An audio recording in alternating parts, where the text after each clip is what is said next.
باب ما جاء فی السقائف، سقائف کے بارے میں، سقیفہ کے بارے میں، جیسے سقیفہ بنی ساعدہ. وجلس النبی صلی اللہ علیہ وسلم اصحابہ، نبی صلی اللہ علیہ وسلم اور آپ کے ساتھی جو ہیں وہ بیٹھے کس پر؟ سقیفۃ بنی ساعدہ، بنو ساعدہ کے سقیفہ پر.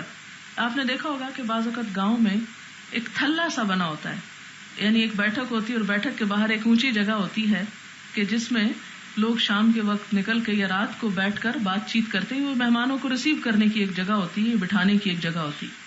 اب بعض اوقات یہ ہوتا ہے کہ مالک خود کوئی نہیں ہے، کسی کے گھر کے پاس سے آپ گزر رہے ہیں، بینچ رکھے ہوئے ہیں، درخت کا سایہ ہے، پاس پانی بھی ٹیپ لگی ہوئی ہے، تو اگر آپ راستہ چلتے ہوئے وہاں رک جاتے ہیں تو کیا یہ چوری تو نہیں شمار ہوگا، یا ناحق تو کسی کے اوپر ایک بوجھ ڈالنا تو نہیں ہوگا؟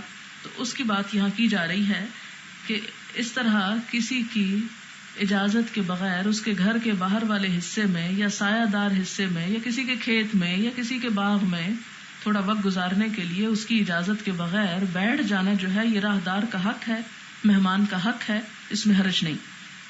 حدثنا یحییٰ بن سلیمان قال حدثني ابن وهب قال حدثني مالك واخبرني يونس عن ابن شهاب قال اخبرني عبید اللہ بن عبد الله بن عتبہ ان ابن عباس اخبره عن عمر رضی اللہ عنہم قال حين توفى اللہ النبی صلی اللہ علیہ وسلم، جب اللہ سبحانہ وتعالی نے اپنے نبی صلی اللہ علیہ وسلم کو فوت کیا، ان الانصار اجتمعوا، تو سب انصار جمع ہو گئے.